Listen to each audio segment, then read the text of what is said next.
The plaza boss needs eyes everywhere.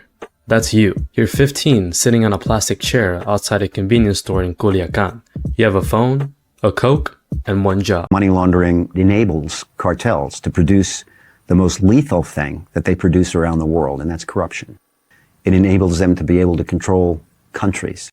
Level 2, the transporter. You're 18. A man approaches you at a gas station. You know how to drive? Of course you do. Good. Tomorrow, 6 a.m. Monopolizing water in a state that is suffering scarcity of water. And basically what they were doing is setting up a bunch of hands. What you do is you just put 2 in the chest and 1 in the head, that's it. It's better to have them dead than to have them, to have evidence where the government will be able. Financial layering is far more dangerous than physical weaponry because it directly compromises state, leadership, and judiciaries. The entry point for any global trafficking network starts at the absolute bottom, where local youth are recruited as lookouts. The plaza boss needs eyes everywhere. That's you. You're 15, sitting on a plastic chair outside a convenience store in Culiacan.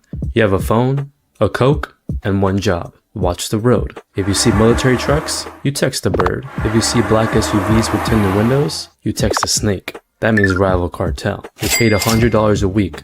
Cash. At just 15 years old, to build a modern shadow state, the Sinaloa Federation relies on a highly structured hierarchy designed to insulate its leadership. The Mexican drug lord Joaquin. Even when high-profile figures are arrested, the underlying system remains functional due to its decentralized, corporate-like design. When the state fails to provide basic safety, local communities sometimes resort to forming their own armed self-defense groups. Muy amiga y elemento de nosotros que nos ha tocado perder por el camino, pero igual no nos pesa y sabemos que en esto andamos y si morimos en esto, pues sabemos que lo hacemos. These volunteer forces are often the only shield standing between rural families and organized crime cells. In the age of social media, online bravado, and reckless public stunts can quickly draw the attention of dangerous cartels. July 7th, 2022. A TikToker shut down a bridge in Mexico with luxury cars just to shoot a video. This angered one of Mexico's most dangerous cartels, and what they did to him changed the course of his life forever. Here, 5 times TikTokers mess with the wrong cartel. That's Rodolfo Marquez, also known as Fofo Marquez, is a controversial Mexican influencer who has millions of followers. Crossing paths with a highly protective crime syndicate is a mistake that often changes an influencer's life forever. For public figures and artists in Mexico, mentioning or criticizing cartel figures and their work can bring immediate, lethal threats. If you do your concert in Tijuana, will kill you. After threats in Mexico, Peso Pluma postpones U.S. concerts. And Ticketmaster Live Nation said that his show schedules from Thursday, Sunday, Milwaukee, Chicago, Indianapolis, Birmingham have been rescheduled. When threats materialize, even international tours are postponed, proving that cartel influence stretches far beyond physical borders. Smuggling routes rely heavily on real-time intelligence, with lookouts monitoring every suspicious vehicle along the highway. Really odd someone has eyes on us right now. Oh, pretty good. This level of surveillance makes it nearly impossible for law enforcement to execute surprise operations without being compromised. Public perception of cartels is often shaped by graphic news headlines, but their internal daily operations resemble a complex corporate entity. The only thing the world knows about these guys is that they're some of the most ruthless killers that exist. We only see news articles and live leak videos of cartel executions. But have you ever wanted to know what their life is like on a daily basis? Behind the public acts of violence is a highly calculated business model that requires professional administrative management to survive. The massive transition into synthetic drug production has transformed rural Sinaloa into a high-risk manufacturing zone. This area is very heavily populated by cartel members, and right now this guy is losing a lot of blood, so it's a bit of a race against time. Esto es riesgoso para nosotros porque la ambulancia ya tardó mucho y nosotros nos estamos exponiendo. Violence erupts almost every night here in Sinaloa, Mexico. the heartland of one of the most powerful criminal gangs in the world, the Sinaloa Cartel. This rapid expansion of illicit production has turned quiet regions into active war zones with daily violent encounters. Illicit goods manufactured in remote jungles are distributed across highly sophisticated global shipping pipelines to reach distant international markets. Sinaloa, but just to sort of tell you how dangerous it is, one of those people who was our escorts was actually killed a couple of days ago in an ambush by Sinaloa cartel members in Culiacan where we were staying. So, you know, I think that the threat is very real for them. The drugs being produced in these jungles are certainly being made to Australia, as you said, made their way to Australian shores, but the local police are While local police forces remain severely outmatched, the international drug supply chains continue to expand seamlessly across oceans. To ensure long-term stability, cartels systematically monopolize legitimate local industries from agriculture to regional fisheries. The thing about this story is how the Sinaloa cartel is literally monopolizing everything in Mexico. Every activity that it's profitable enough for them, they're gonna try and put their hands on. They've been doing a lot of work around the fishing side of stuff in Mexico with Tatuaba and inserting criminal capital into legal supply chains allows syndicates to exert total economic control over entire communities. The primary tool for any international criminal organization is money laundering, which funds widespread political and institutional corruption. Money laundering enables cartels to produce the most lethal thing that they produce around the world, and that's corruption. It enables them to be able to control countries, presidents of countries. Operation Sea Chase was a multi-agency task force to prosecute the biggest money launderers of the Medellin cartel. Most of the people I dealt with were high-level drug traffickers who had hundreds of millions of dollars. Financial layering is far more dangerous than physical weaponry because it directly compromises state leadership and judiciaries. Historical investigations reveal that major operations often relied on double agents working inside local academic and political institutions. Basically, he became a double agent. He started telling me about what the CIA was doing in Mexico. He told me that he was initially sent there as a English instructor at the University of Guadalajara, but his real mission was not to teach English. His real mission was to identify leftist guerrilla students, or leftist students, excuse me, not guerrilla. Infiltration and espionage have always been the quiet backbones of both state intelligence and organized crime syndicates. The roots of many operational networks are established early within high-risk urban neighborhoods dominated by localized gangs. You could say American childhood, around gangs and all that good stuff that corrupts a kid. Living in South Central, Compton, Firestone region, very hectic. Growing up, you have to be careful where you're walking, what colors you're wearing, because obviously there's a lot of mugging going on. Navigating these hostile major financial institutions in Europe and the Americas have repeatedly faced scrutiny for facilitating the flow of billions in illicit funds. We are talking money. Mark Twain famously said, "The lack of money is the root of all evil." Here in Europe, a surfeit of dirty money is causing headaches right now. There's a growing mountain of evidence that illicitly obtained cash has been flowing into the bloc from all sorts of places. Azerbaijan, the UK, British Virgin Islands, Russia, and more. Money launderers now firmly in the sights of the European Commission. In today's programme, despite increased regulatory compliance, systemic laundering networks continue to exploit holes in the global banking architecture. As traditional banking oversight tightens, criminal accountants are exploring how digital assets can bypass traditional international border controls. And we're talking cryptocurrency. So, tell me, in a layman's word, what is cryptocurrency? Moving toward decentralized financial systems allows transnational organizations to settle cross-border balances without leaving a paper trail.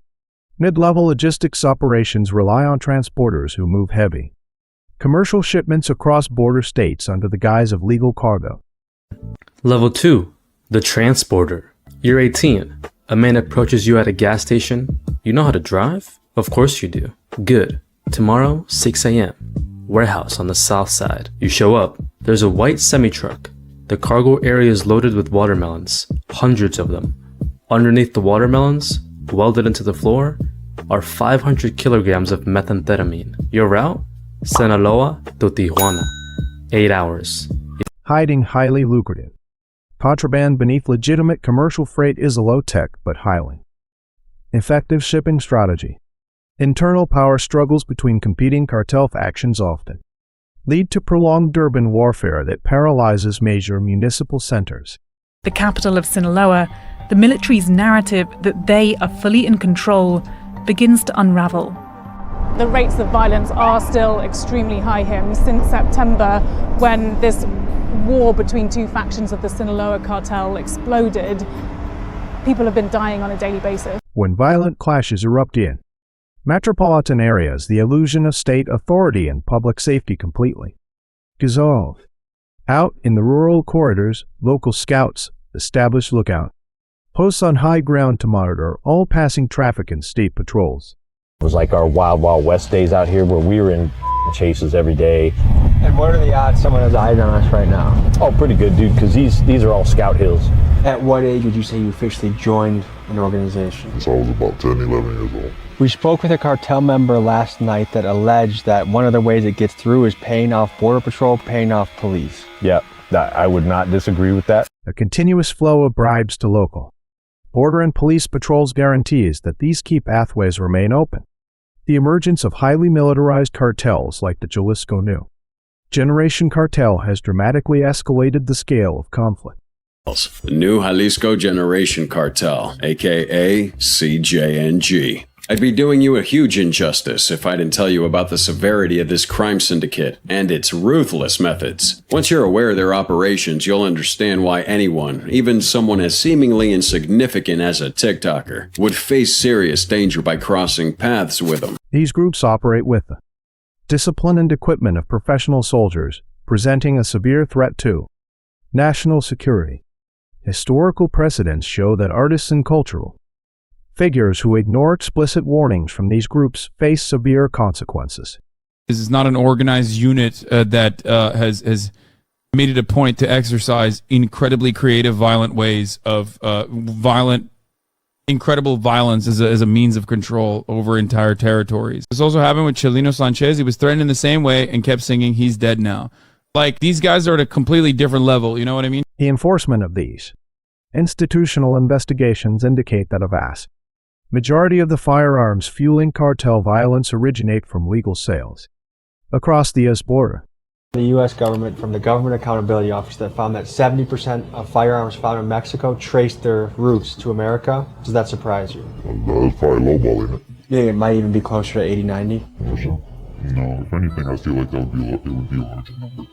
Closer to 80, 90% maybe? Yeah, probably closer to 90. How much power do the cartels have in places like this, in Arizona?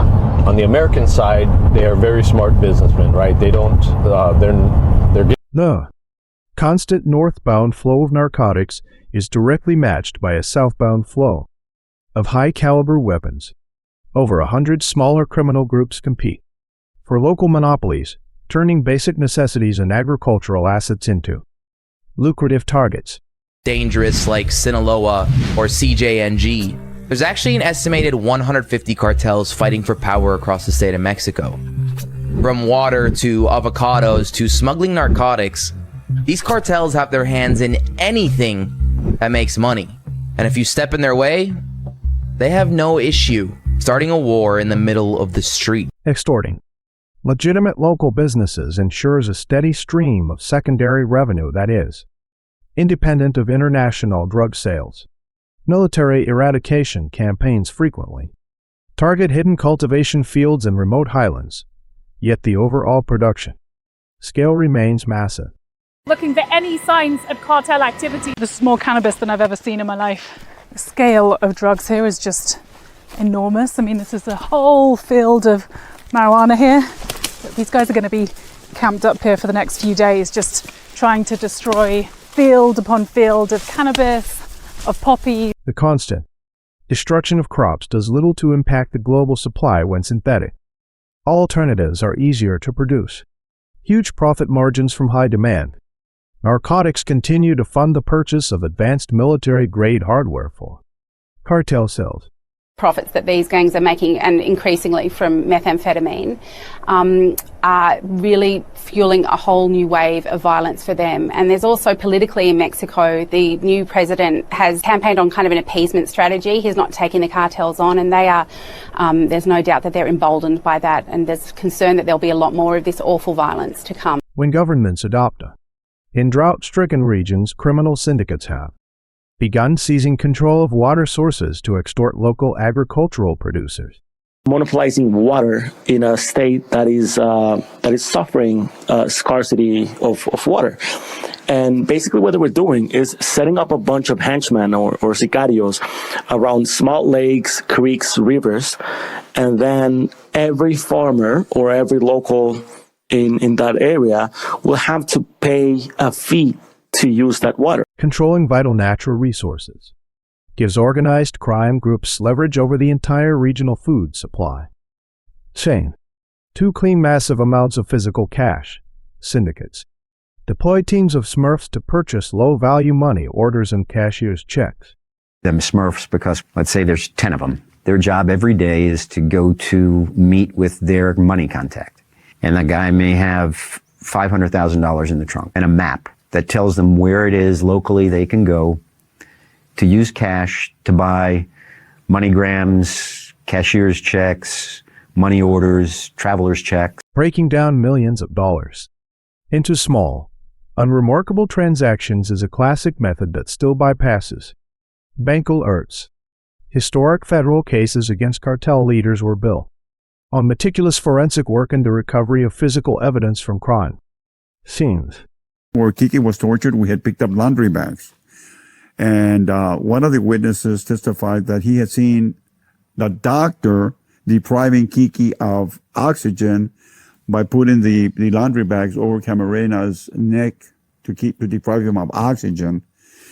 And we found those laundry bags at the scene with the doctor's palm prints and fingerprints. Forensic evidence remains though. In highly impoverished regions, young recruits often view joining a criminal syndicate as their only viable path to financial stability. What you do is you just put two in the chest and one in the head, that's it.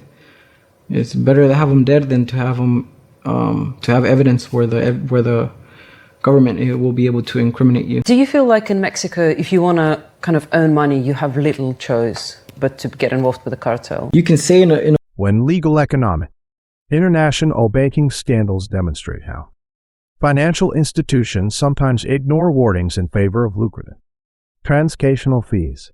Denmark's biggest bank, Danske Bank, admitted that payments amounting to 200 billion euros, many suspicious, had moved through the branch between 2000 and 2015.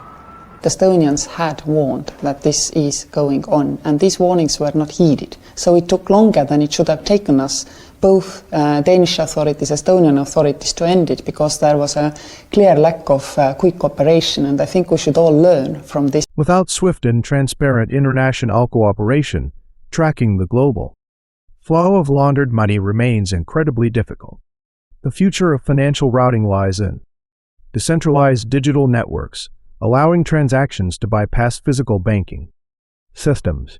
The United States. And the fact that we don't have this physical money, does that worry you? No. Actually, the technology behind cryptocurrency is much sophisticated than that. Oh, okay. So the way the blockchain works is like when you have, let's say you have a class. While physical cash is subject to seizure, decentralized assets offer a borderless ledger that is difficult for authorities to freeze.